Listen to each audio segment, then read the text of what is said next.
मैं जानता हूँ देविका चौधरी तुम्हारे कहने पे मेरी बदनामी कर रही है। लड़की की जान चली गई और तुम्हें अपने नाम की पड़ी है भंडारी। उस लड़की के साथ जो दुष्कर्म हुआ है उसका परिणाम तो भुगतना ही होगा। कानून को अपना काम करने दो। कब तक बचाओगे कानून से? जगदीश, ये कानून की पट्टी किसी नौसिखिए को पढ़ाना। मदनलाल भंडारी नाम है मेरा। लाख कोशिश कर लो, मेरा बाल विवाह नहीं कर पाओगे तुम। और इसे चेतावनी समझो या धमकी। अगर तुम नहीं रुके तो मैं शुरू हो जाऊंगा। फिलहाल तो मेरी सलाह मानो भंडारी और अपने स्कूल को बचाओ। इन क्राइम ब्रांच वालों के हाथ कुछ लग गया ना तो ताला लगा देंगे तुम्हारे स्कूल पर भी और तुम्हारे बेटे की आजादी पर भी। क्यों अस्पताल नहीं गए श्रुति के साथ? मतलब क्या कहना क्या चाहते हैं आप? अरे हमें तो जैसे ही पता चला तुरंत हम उसकी मदद में लग गए थे। तो फिर ये मदद आप लोगों ने आगे तक क्यों नहीं की? हाँ, क्यों सिर्फ 2 मेड के सहारे उस दर्द में कराती हुई बच्ची को छोड़ दिया आपने? निधि जी, आप तो प्रिंसिपल हैं, आपने जिम्मेदारी लेकर क्यों किसी और को नहीं भेजा बच्ची के साथ? उतना खून देखने के बाद कुछ समझ में नहीं आ रहा था, पर फिर भी मैंने डॉक्टर को बुलाया, लेकिन उसे आने में वक्त लगता, इसलिए महेश जी ने तुरंत फैसला लिया और बच्ची को हॉस्पिटल भिजवा दिया। मैंने खुद डीएल मेमोरियल फोन किया और उन्हें बताया ताकि वो पहले से अपनी तैयारी करके रखें। हाँ, और आप लोग यहाँ पर अपनी तैयारी कर लें। देखिए, आप तीनों को एक बात मैं अच्छी तरह से बता दूं, मुझे सिर्फ सच सुनना है। किशन भंडारी ने किया ना ये? वो यहाँ रोज आता था या फिर कभी कभी? सर, किशन जी का स्कूल के मामलों से कुछ लेना देना नहीं होता। मैं नाम लेकर पूछ रहा हूँ, शायद पिछली टीम ने नाम नहीं लिया। क्या रोल क्या है किशन भंडारी का स्कूल चलाने में? कोई रोल नहीं है। आप भी यही कहेंगी दक्षा जी? मैनेजमेंट के बारे में मुझे कुछ नहीं पता, मैं सिर्फ एक टीचर हूँ यहाँ पर। आप तीनों मेरी एक बात कान खोलकर सुन लीजिए, अपराधी की मदद करना भी अपराध है।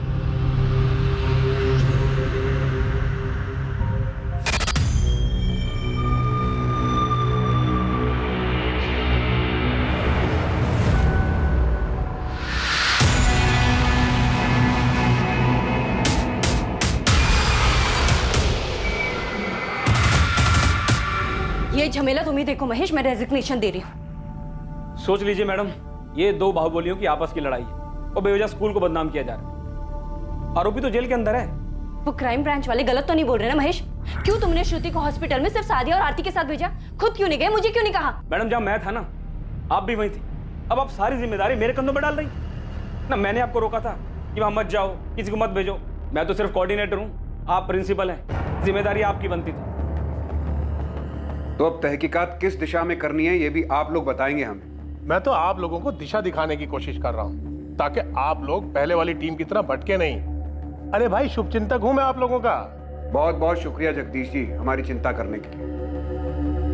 सर, चल क्या रहा है यहाँ पे? ये मदन लाल फोन करके बोल रहा है कि केस को गलत दिशा में मत ले जाओ। त्यागी ठीक ही कह रहा था, ये री इन्वेस्टिगेशन केस को घुमाने के लिए शुरू करवाया गया है। सब लोग अपना अपना मतलब पूरा करना चाहते हैं। सर, वो एनजीओ वाली देविका भी आई थी अर्चना से मिलने। आप लोगों को बस इतना बताना चाहती हूँ कि भंडारी परिवार काफी कुछ छुपा रहा है। वो हम पता कर लेंगे। उस लड़की को जानबूझकर निशाना बनाया गया मैडम। निशाना बनाया गया? क्यों? गरीबी मैडम, गरीबी। उस लड़की की माँ ने फीस कम करने की रिक्वेस्ट की तो उन लोगों ने ऐसा बदला लिया। क्या बोल रही है आप कि श्रुति को टारगेट किया गया था? इस केस में एक और नया मोड़ आया, लेकिन इसी के साथ पीड़िता की पोस्टमार्टम रिपोर्ट से एक और चौंकाने वाली चीज पता चली। डॉक्टर नंदिता, जिस पर हम काम कर रहे हैं उससे भी कुछ अलग मिला है क्या? अब तक जो भी सामने आया है ये उन सब से अलग है। ये सुनकर आप शॉक्ड हो जाएंगे। मुझे लगता है ये सारी चीजें जानबूझकर छिपाई गई, केस को दबाने के लिए कवर अप किया गया है। मैं अभी पहुंच रहा हूँ। पुरानी टीम कह रही है कि उनको भी नहीं पता था। ये झूठ बोल रहे हैं वो लोग। मैंने जब किशन भंडारी का नाम लिया था तभी बताया था उनको कि मैं फीस कम करवाने के लिए स्कूल गई थी। हम पति पत्नी मिलकर भी इतना ही कमा पाते कि किसी तरह घर चला सके। कोशिश रहती है कि बच्चों को भूखा ना सोने दे। श्रुति के अलावा एक और बेटी है हमारी, 5वीं से, उसे भी यही पढ़ाना है। मैं समझ सकती हूँ कावेरी, लेकिन अगर फीस कम कराने की बात है तो तुम महेश जी से बात कर लो। इस मामले में वही कुछ कर सकते हैं। फैसला तो अनामिका जी करती है, मैं तो सिर्फ रिक्वेस्ट कर सकता हूँ। तो सर जी, आप उनको बताइए ना हमारी हालत के बारे में।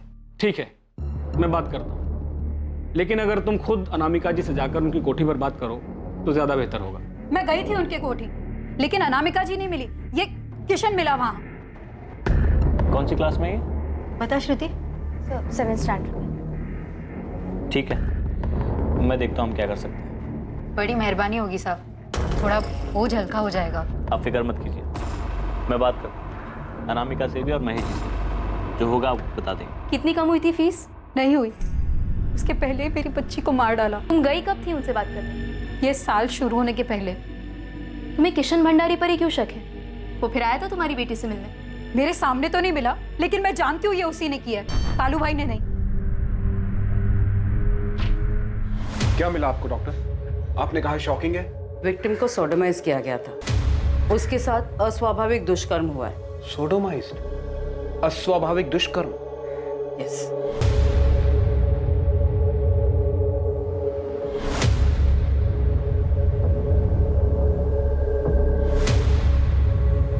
पूरे पोस्टमार्टम की हमने वीडियो रिकॉर्डिंग की है। इसके अलावा भी एक और चौंकाने वाली बात सामने आई ऑफिसर। विक्टिम की डेड बॉडी से हमें किसी पिल के कोई भी ट्रेसेस नहीं मिले। उसके साथ बहुत बुरी तरह से अस्वाभाविक दुष्कर्म हुआ है, जिसकी वजह से बहुत खून बहा और डेथ हुई। तो फिर ये प्रेगनेंसी वाली बात कहाँ से आ गई? मैं भी हैरान हूँ कि ये अफवाह सामने कैसे आई, जबकि श्रुति के साथ जो कुछ भी हुआ वो अननेचुरल था। वो फिजिकली इमेच्योर थी। फिजिकली इमेच्योर मतलब आप ये बोल रही हैं कि वो पेट से हो ही नहीं सकती? किसी भी हाल में हो नहीं सकती। मुझे ये समझ में नहीं आ रहा कि डॉक्टर रागिनी प्रधान इस नतीजे पर कैसे पहुंची और उन्होंने इन पिल्स का जिक्र कैसे किया।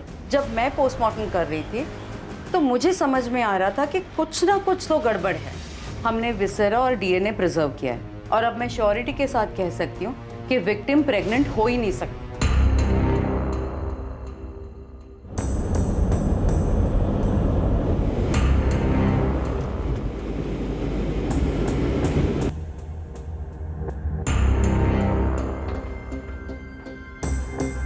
सर, श्रुति की मां कावेरी का कहना है कि वो श्रुति की स्कूल फीस कम करवाने के लिए किशन भंडारी से मिली थी और वो एनजीओ वाली देविका, उसने भी कहा है कि इसी वजह से श्रुति को टारगेट किया गया था। सर, मैंने एफएसएल ऑफिसर आशीष त्रिवेदी से बात की है। सर, आशीष ने श्रुति प्रेग्नेंट थी ही नहीं। सर, उसकी पोस्टमार्टम रिपोर्ट में सामने आया है कि उसके साथ अस्वाभाविक दुष्कर्म किया गया था, इसीलिए उसे ब्लीडिंग हुई और वो फिजिकल इमेच्योर थी, इसलिए वो प्रेग्नेंट तो हो ही नहीं सकती थी। लेकिन सर, ये थ्योरी इन्वेस्टिगेशन में कहाँ से आई? और अगर ये बात सच है तो फिर अभी तक हम लोग किस पर काम कर रहे थे? सर, अगर ब्लीडिंग अस्वाभाविक दुष्कर्म की वजह से हुई थी तो शायद उसके साथ जो हुआ था वो स्कूल में ही हुआ होगा, और वो भी ब्लीडिंग शुरू होने से थोड़ी देर पहले। बहुत से लोग शामिल हैं इसमें, सबने मिलकर खेला है नाटक। सबसे पहले तो डॉक्टर रागिनी प्रधान से मिलना पड़ेगा और उस एफएसएल ऑफिसर से भी। कैसे मिले उन्हें टॉयलेट में अंश? कैसे पहुंचे इस थ्योरी पे जो पॉसिबल ही नहीं है? 4 बजे आ जाइए। आप ऐसे अंदर कैसे आ गए? Crime branch. देखिए ऑफिसर, अभी मेरा पेशेंट देखने का आपने 10 साल की बच्ची को प्रेग्नेंट कैसे बताया? क्या बेस था आपके पास? एक्सक्यूज मी ऑफिसर, वहां मुझे पुलिस ने बुलाया था। मैंने वहां बाथरूम में ब्लड के साथ मांस का अंश पड़ा हुआ देखा था। उससे मुझे जो समझ में आया बता दिया। आप वो रिपोर्ट दिखाइए जो आपने सबमिट की थी। रिपोर्ट? कौन सी रिपोर्ट? मैंने कोई रिपोर्ट नहीं दी। मैंने पुलिस से सिर्फ इतना कहा था कि इस बात की संभावना है उस बच्ची को पिल्स दिए गए थे, जिसकी वजह से मांस का टुकड़ा बाहर आ गया था।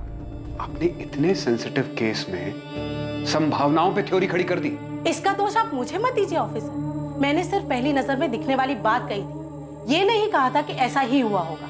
हाँ, बल्कि ये जरूर कहा था कि वो लोग पोस्टमार्टम की रिपोर्ट ही मानेंगे, वही काम आएगी। देखिए ऑफिसर, मुझे वहां पुलिस ने बुलाया था और मेरे एक्सपीरियंस से जो मुझे समझ में आया वो मैंने बता दिया। और आपने कभी सोचा है कि आपकी ये रिपोर्ट भी गलत हो सकती है?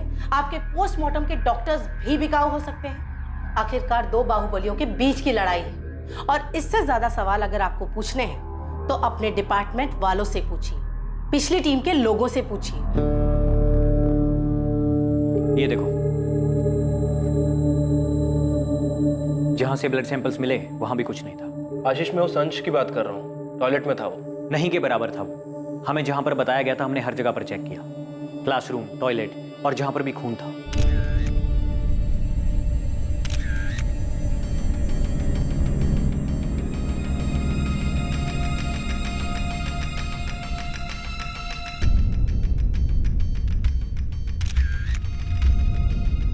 मैं जानता हूं कि तुम उस अंश के बारे में बात कर रहे हो जो टॉयलेट से मिला था, लेकिन मुझे लगता है वैसा है नहीं जैसा बोला जा रहा था। मैंने डॉक्टर नंदिता से बात की कि विक्टिम के साथ ऐसा दुष्कर्म नहीं हुआ था। आशीष, ऐसा भी तो हो सकता है कि कोई गलती हुई हो, सीन को क्रिएट किया गया।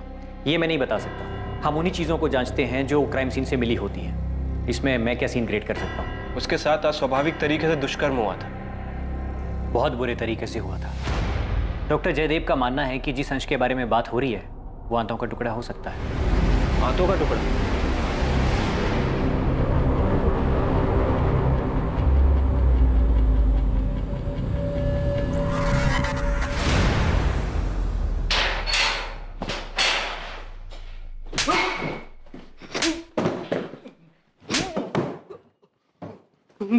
सच उगलवाने के लिए मैंने बहुत क्रिमिनल्स की हड्डी तोड़ी है, लेकिन पहली बार झूठा इल्जाम अपने सर पर लेने वाले को पीट रहा हूं मैं।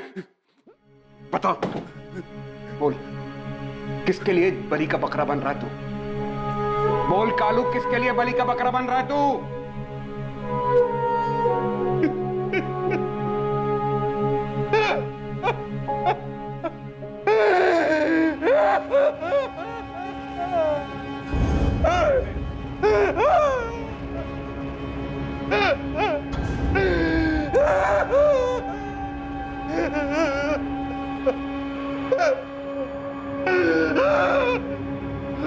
पानी पी।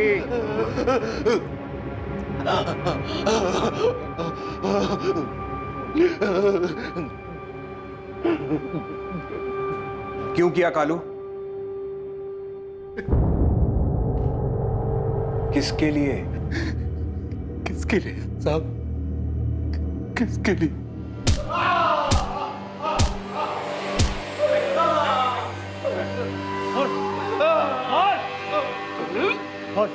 तूने किया ना रेप? हाँ? तूने किया ना? पहले वाले साहब दिन रात मारते थे, ऐसा लिटा के, पता नहीं कैसे कैसे साहब कहाँ मारा है साहब, हम दिखा भी नहीं सकते आपको। वो बड़े साहब ने मुझे बताया कि मैंने क्या किया, तोते के जैसे रटा दिया। किसी ने भी नहीं सोचा कि उस बच्ची को मैं बहुत ज्यादा प्यार करता था, अपनी बेटी के जैसे। मेरी बात किसी ने नहीं मानी, किसी ने नहीं मानी सब। लेकिन मैंने तो नहीं मारा तुझे, आराम से पूछा था, फिर सच क्यों नहीं बोला तू? वो साहब लोग भी आते थे तो यही बोलते थे, लेकिन अगर मैंने कुछ किया हो तो बताओ। वो पूछते थे फिर मारते थे, पूछते थे फिर मारते थे। परेशान हो गया था, मैंने तो उम्मीद छोड़ दी, इसीलिए वही आपसे बता दिया साहब। अरे बाहर जाके मैं करूंगा भी क्या? दुनिया की नजरों में हजारों सवाल होंगे, सब बलात्कारी कहेंगे मुझे, अपनी बेटी का ही बलात्कार, अपने घर वालों से कैसे नजर मिलाओगे साहब? उम्मीद मत छोड़ कालू। श्रुति की मां कावेरी ने भी यकीन नहीं किया कि तू ऐसा कुछ कर सकता है। तुझे पकड़ा तो उन लोगों ने हंगामा कर दिया। हम इस केस की जांच फिर से कर रहे हैं। तो आप लोग मुझे बचा लेंगे? तुझे तुरंत तो नहीं छुड़वा सकता, क्योंकि चार्जशीट में तेरा इकरारनामा है। लेकिन इतना भरोसा रख कि अब कोई तेरा बाल भी बांका नहीं कर पाएगा। ललित, पूरी भंडारी फैमिली, सारे स्कूल स्टाफ को उठा लो। प्रिंसिपल, टीचर्स, कोऑर्डिनेटर, कोई नहीं छूटना चाहिए। डीएसपी सर के ऑर्डर्स हैं हमारे पास। कोई प्यार से न माने तो घसीट कर ले आना सबको। और अर्चना, 2 घंटे के अंदर तुम्हें स्कूल को सील करने का ऑर्डर मजिस्ट्रेट के ऑफिस से मिलेगा। सबसे पहले हमें स्कूल को अच्छे से छानना होगा। ठीक है सर। सर, श्रुति के बगल में बैठने वाली लड़की प्रिया, उसे बुला लूं? सर, उसी ने हमें बताया था कि श्रुति क्लास से बाहर गई थी। पेरेंट्स के साथ बुलाओ उसको, बात करते हैं, देखते हैं क्या बताया था उसने पहली टीम को।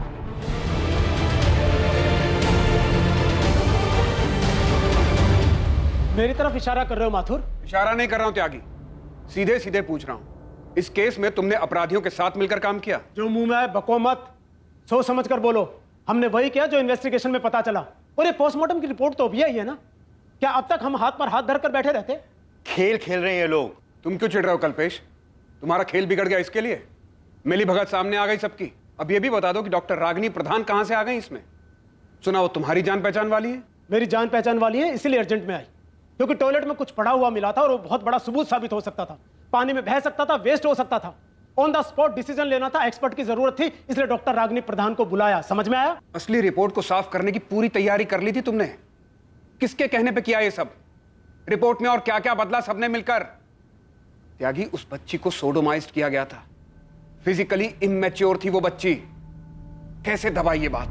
बाहुबली लोगों का आते हैं इन सब में। अगर उन्हें कुछ दबाना ही है तो वो पोस्टमार्टम रिपोर्ट भी तो बदल सकते हैं। मैंने पहले बताया था माता, रंगमंच सजाया गया बच्ची की लाश पर। यह केस उतना आसान है नहीं जितना दिखाई देता है। आग का कुआं है, जितनी गहराई में उतरोगे उतने जलोगे। बचोगे तो तुम भी नहीं त्यागी, क्योंकि तुम भी इसी रंगमंच का हिस्सा हो। सच्चाई को तो मैं खोद निकालूंगा, चाहे तुमने उसे कितने गहरे में क्यों ना दबा के रखा हो। और एक रिपोर्ट और बनेगी कि कैसे वर्दी पहन के तुम लोग अपराधियों के साथ जाकर मिल गए। ठीक है, हमने अपना काम किया, तुम अपना काम करो। लेकिन एक बात याद रखना, हम और तुम उन लोगों में से नहीं हैं। हम लकीर के इस तरफ हैं। नहीं त्यागी, मैं तुम्हारे हम में शामिल नहीं, मैं तुम्हारी तरफ नहीं। गलत दिशा में जा रहे हो ऑफिसर, गलती कर रहे हो तुम। गलती तो अब सुधारिए भंडारी जी। अब समझ में आया कि आपने केस को किस दिशा में भटकाया था। सर सर सर मेरी बात सुनिए। आप लोग जगदीश पाल के बहकावे में आ रहे हैं। वही मास्टरमाइंड है इस सब फसाद का। पता कीजिए आप, वो पोस्टमार्टम रिपोर्ट में उसी ने हेराफेरी करवाया। वो सब हम पता कर लेंगे, लेकिन अभी तू बताएगा कि तूने क्या हेराफेरी की है। चल सर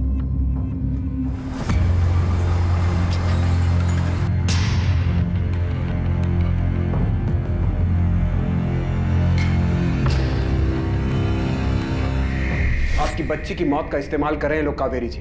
आप सही थी, बहुत बुरा हुआ है आपकी बच्ची के साथ, लेकिन वो नहीं हुआ जो हमें बताया गया है। मतलब कालू भाई ने कुछ नहीं किया ना? नहीं, स्कूल में से किसी ने किया है। किसने? किशन भंडारी ने किया। हम पता लगा रहे हैं और बहुत जल्द आपको भी बता देंगे। इन लोगों ने सबूत मिटाने की कोशिश की है, लेकिन हम लोग इन्हें छोड़ेंगे नहीं, पकड़ के रहेंगे। कुमार साहब को बोलो और भी काम है हमें। जो भी बात करनी है जल्दी करो। सुना नहीं क्या तुमने?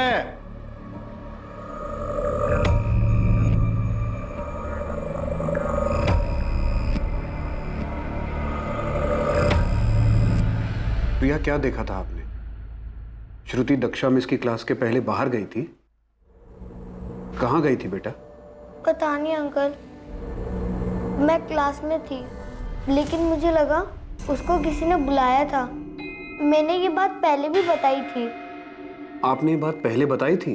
वो जो दूसरे पुलिस वाले अंकल है ना, उनको। श्रुति को किसने बुलाया था ये देखा तुमने?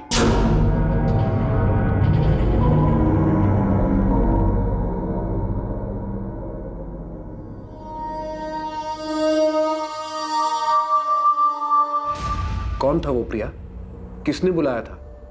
किशन भंडारी था? तुम किशन भंडारी को जानती हो ना? नहीं, पर मैंने देखा नहीं कि उसे किसने बुलाया था। डरो मत बेटा, हम जानते हैं वो कोई स्कूल वाला ही था, है ना? कौन था वो? पता नहीं अंकल, पर मैंने सच्ची में नहीं देखा।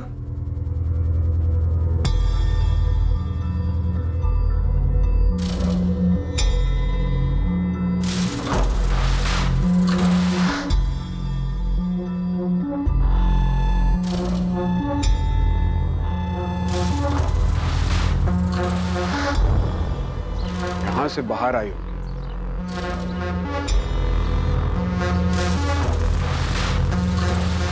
सर इस तरफ तो क्लासरूम्स हैं, बहुत ज्यादा बच्चे होंगे, हो सकता है कि इस तरफ गई हो।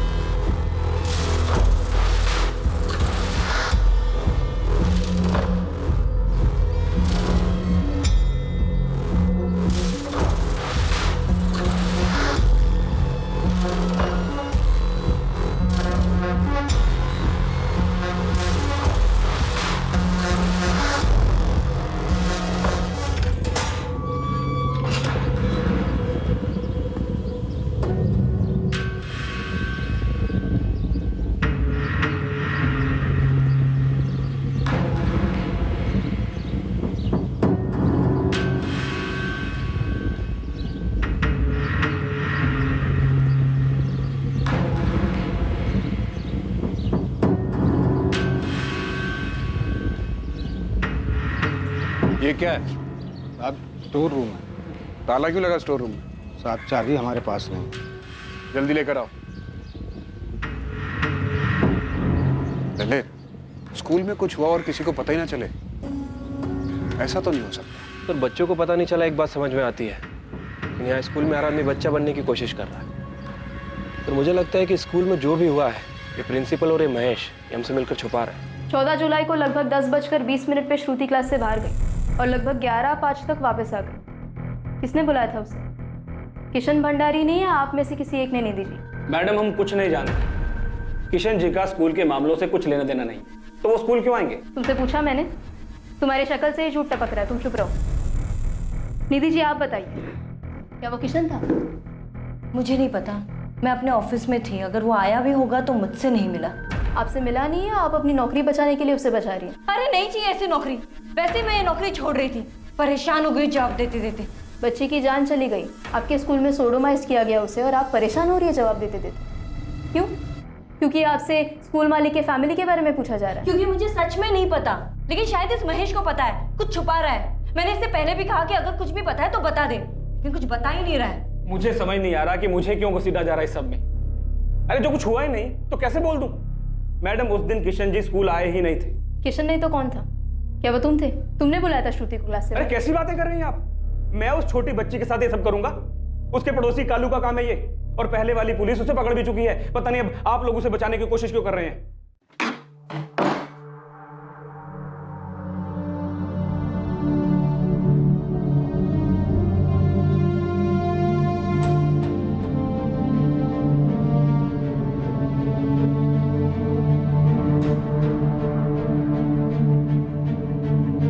इस कमरे से कभी कोई सैंपल ही नहीं लिया गया सर, शायद इसीलिए फॉरेंसिक रिपोर्ट में इस कमरे का कोई जिक्र ही नहीं है। इस कमरे पर किसी का ध्यान ना जाए, इस बात की पूरी कोशिश की गई होगी।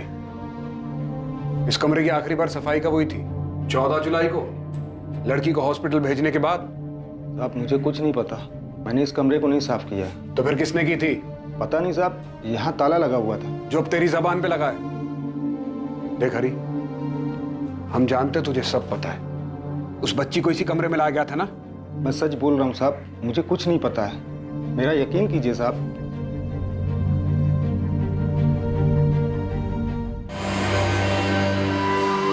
इंस्पेक्टर तुम जानते नहीं कि मदन लाल भंडारी कौन है, वरना कल दोपहर से इस तरह हमें यहाँ पे बिठा के नहीं रखते तुम। जब तक तुम सच नहीं बता देते तुम यहाँ से बाहर नहीं जाओगे मदन लाल। किशन तुमने किया ना उस बच्ची के साथ, और ये भी बताना कि तुम लोगों ने मिलकर कैसे सब कुछ मैनेज किया। हमारा दिमाग तो सही है इंस्पेक्टर। किशन लाल भंडारी, उस बच्ची को कहाँ बुलाया तूने? स्टोर रूम में ना? क्यों फर्जी कहानी बना रहे हैं आप लोग? हाँ, मेरे पापा का नाम खराब करने के लिए, मुझे फंसाने के लिए?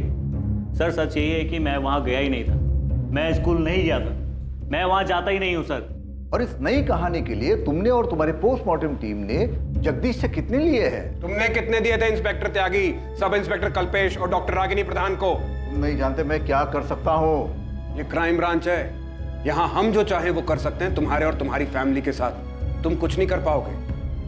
नामिका भंडारी, माना किशन भाई है तुम्हारा, लेकिन इसने 10 साल की छोटी सी बच्ची के साथ हैवान जैसा सलूक किया है। फिर क्यों बचा रही है इसे? कुछ नहीं किया है मेरे भाई ने। इंस्पेक्टर तुम जब तक तुमसे ना पूछूं चुप रहो।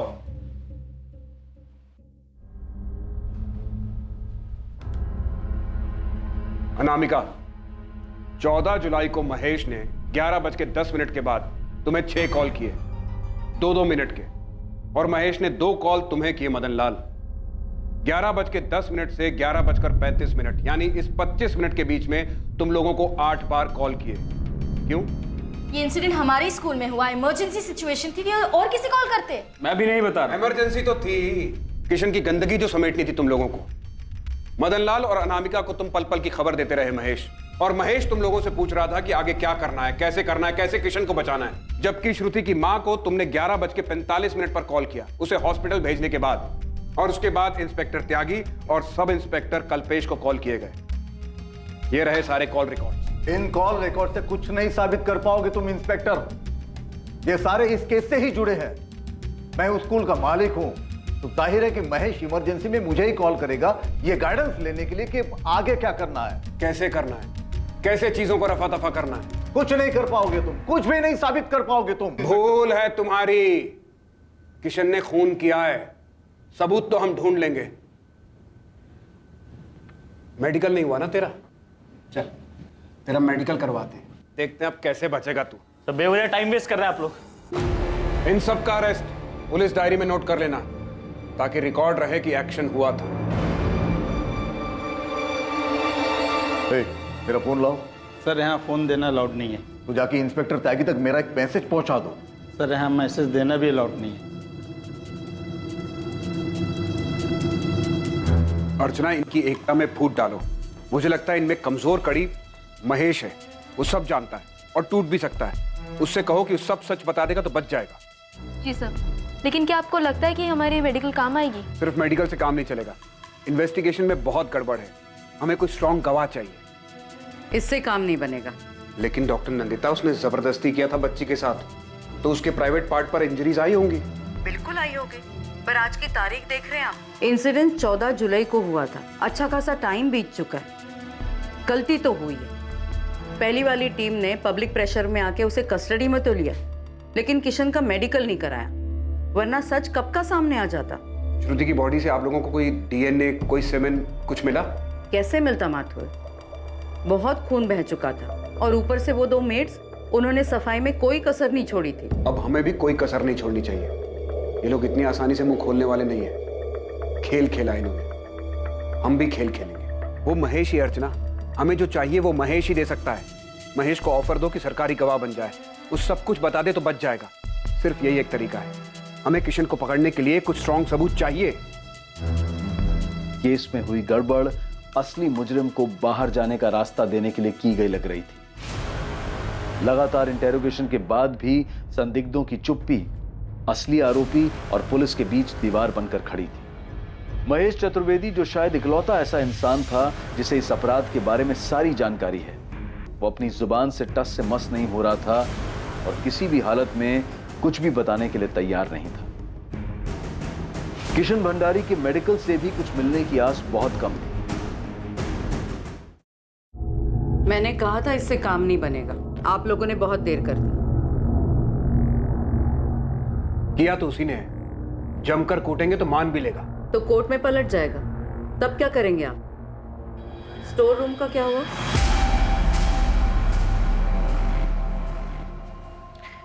कहाँ से लेकर आऊं मैं कुछ ललित? बहुत देर हो गई है, कुछ नहीं मिलेगा। कोशिश करो आशीष, जो भी हुआ इसी कमरे में हुआ है। हुआ होगा, लेकिन कोई हमें यहाँ लेकर नहीं आया, वरना सफाई होने के बाद भी मैं कुछ न कुछ तो निकाल ही लेता। लेकिन अब कुछ नहीं हो सकता।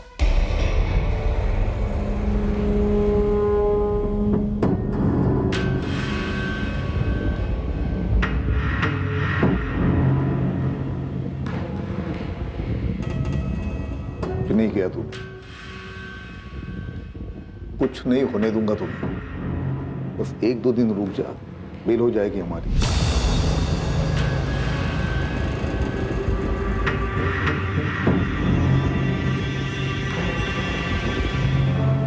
सर, कल रात भी उस महेश की पलक को एक बार भी झपकने नहीं दिया, लेकिन अभी तक कुछ बोला नहीं है उसने। स्टोर रूम से कुछ नहीं मिला? नहीं सर, फॉरेंसिक ने 6 घंटे मेहनत की, लेकिन। और उस फोन पर इंफॉर्मेशन देने वाले का, जिसने हमें और कावेरी को कॉल किया था? पीसी वाले मुस्ताक को फॉलो अप कर रहा हूं मैं।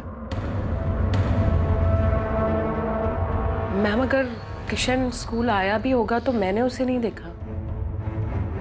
मुझे पता है, इस सब में महेश शामिल है। श्रुति की माँ फीस कम करवाने के लिए अनामिका के पास गई, लेकिन मिल गया उसे किशन। तभी से उसके मन में शैतान घुस गया होगा।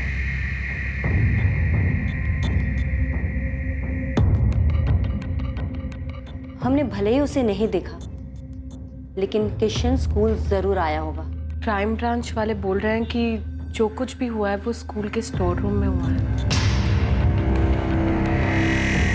केस को किसी नतीजे पर पहुंचाने के लिए एक मजबूत सबूत की जरूरत थी, जिससे यह साबित हो सके कि किशन ही असली आरोपी है। जिस सबूत की जरूरत थी वो था तो, पर नजर नहीं आ रहा था। लेकिन अब आरोपी बहुत देर तक बचने वाला नहीं था। ये ड्रेस तो आप पहले ही देख चुके हैं, इसमें सिर्फ खून है। डॉक्टर नंदिता, हॉस्पिटल आते वक्त श्रुति ने ये ड्रेस पहना था? हाँ, इसी में आई थी वो। कैसे? क्योंकि क्राइम के वक्त तो उसने कुछ और पहना था। नहीं, ये कपड़े नहीं थे। ये ड्रेस लाने के पैसे तो मैंने दिए थे, लेकिन श्रुति ने स्कूल यूनिफॉर्म पहना था। स्कूल यूनिफॉर्म इतना खून खून हो गया कि हमने उसके कपड़े चेंज किए थे। बच्चे का पूरा यूनिफॉर्म, सारा कपड़ा खून खून हो गया है। तो एक काम कर, ये पैसे पकड़ और दूसरे कपड़े ले। तो फिर स्कूल यूनिफॉर्म कहाँ है? मुझे नहीं पता सर। क्या बोल रहे हो कल्पेश?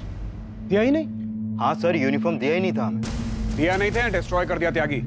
लिमिट में रहो माथुर, ज्यादा हो रहा है। अगर ऐसा हुआ ना त्यागी, तो मैं भूल जाऊंगा कौन वर्दी वाला और कौन नहीं। सबूत मिटाने का चार्ज सब पर लगेगा। हमें यूनिफॉर्म कभी मिली ही नहीं, और अगर यूनिफॉर्म डिस्ट्रॉय हुई भी है ना तो उस महेश ने की होगी, जाकर उससे बात करो। हमने अपना काम ठीक से किया, हम पे कीचड़ मत उछालो। महेश, श्रुति की स्कूल यूनिफॉर्म कहाँ है? स्कूल यूनिफॉर्म मुझे नहीं पता। देख महेश, अब तक जितना तोड़ा है ना वो सिर्फ ट्रेलर था, समझा? यूनिफॉर्म सच में कहा मुझे नहीं पता। अफरा तफरी का माहौल था, कहाँ गया मुझे क्या पता। सर, यूनिफॉर्म मिल सकता है।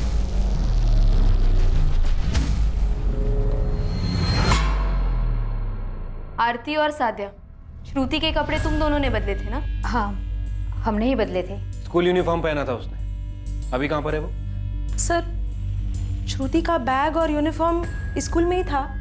महेश सर ने बोला कि दोनों को पैक करके उसके घर पे दे दो, तो मैंने दे दिया।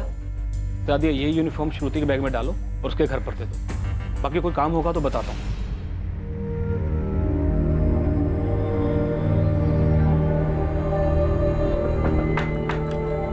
कावेरी बहन, ये श्रुति का बैग, कपड़े भी है इसमें।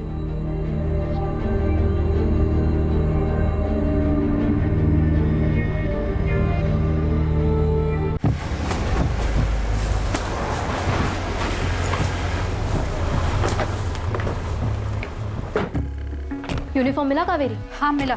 यूनिफॉर्म साफ तो नहीं किया ना तुमने? नहीं मैडम, जैसा मिला था वैसे ही अलमारी के ऊपर रख दिया ताकि दिखाई ना दे। इसे देखने की हिम्मत नहीं तो साफ क्या करते। सही क्या कावेरी? खून तो सूखा ही था, लेकिन अगर इसमें सीमन गिरा है तो मुझ पे छोड़ दो, मैं डीएनए निकाल कर आपको दे दूंगी। डू इट नंदिता, जो हो सके वो करो।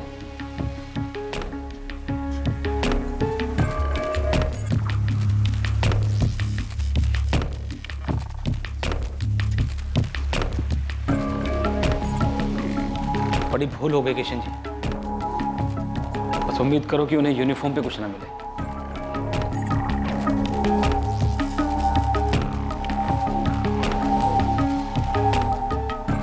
श्रुति, हाँ वो 7th क्लास में है ना, उसकी माँ को फीस कम करवाना था उसका। हाँ जानता हूँ। हाँ तो लेके आ उसको, मैं बात करता हूँ। ठीक है, बुलाता हूँ। हाँ ऐसे नहीं, स्टोर रूम में लेके आ।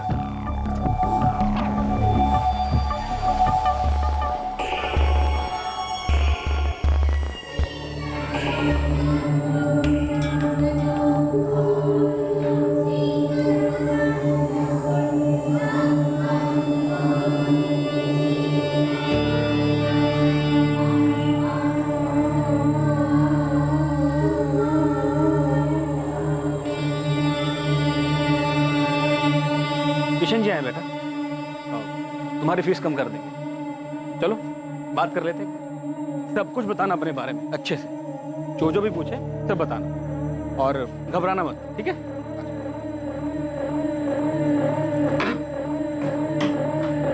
चलो। Good morning sir. Good morning, कैसी हो तुम? मैं ठीक हूँ सर। आओ।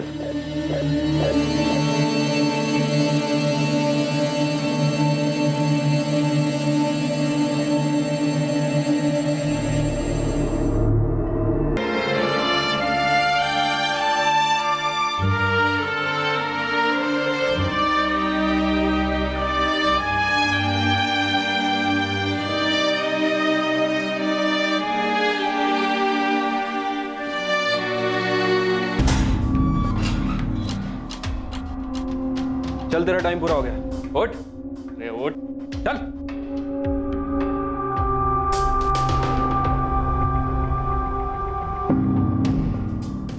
तुम्हारा एविडेंस मेरे हाथ में है माथुर। मैच हो गया? हाँ मैच हो गया। श्रुति के कपड़ों से जो सीमन मिला था वो किशन भंडारी के डीएनए से मैच हो गया। मिल गया, उसी कमीने ने किया है। साइंटिफिक एविडेंस मिला है सर, इससे बेटर और क्या होगा। अब इस महेश और किशन को तबीयत से तोड़ते हैं और उसके बाद इन्हीं से क्राइम सीन रिक्रिएट करवाते हैं। ठीक है, करवाओ। किशन भंडारी पर आईपीसी की धारा 377 अप्राकृतिक रूप से यौन संबंध बनाने के लिए, धारा 302 हत्या के लिए और महेश चतुर्वेदी पर धारा 304 गैर इरादतन हत्या के लिए और धारा 202 अपराध की जानकारी छुपाने के चार्जेस लगाए गए। किशन भंडारी के पिता मोहनलाल भंडारी पर आईपीसी की धारा 109 अपराध करने को उकसाने के लिए और धारा 201 सबूतों से छेड़छाड़ के चार्जेस लगाए गए। पुलिस की पहली जांच टीम को सस्पेंड कर दिया गया और अपना कर्तव्य सही तरह से ना निभाने के कारण उनके खिलाफ जांच के आदेश दिए गए। कालू यादव को उस पर लगे सभी आरोपों से बाइज्जत बरी कर दिया गया।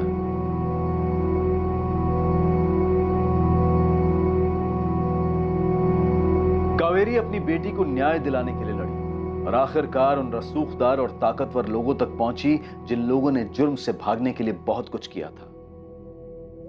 कोई खबर?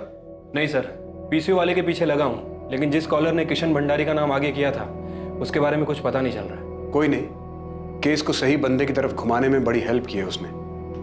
नहीं भी पता चले तो ठीक है। सर वैसे मुझे लगता है कि कोई स्कूल से ही होगा, शायद उसकी इंसानियत जाग गई होगी और उसने हमें फोन कर दिया। वो कॉलर अब तक अज्ञात है, क्योंकि उस अज्ञात कॉलर ने अपनी जिम्मेदारी समझी, क्योंकि श्रुति की मां ने हार नहीं मानी और अपनी आवाज उठाई, क्योंकि कई संगठनों ने आम लोगों का साथ दिया और केस को री इन्वेस्टिगेट करने की उनकी आवाज को बुलंद किया।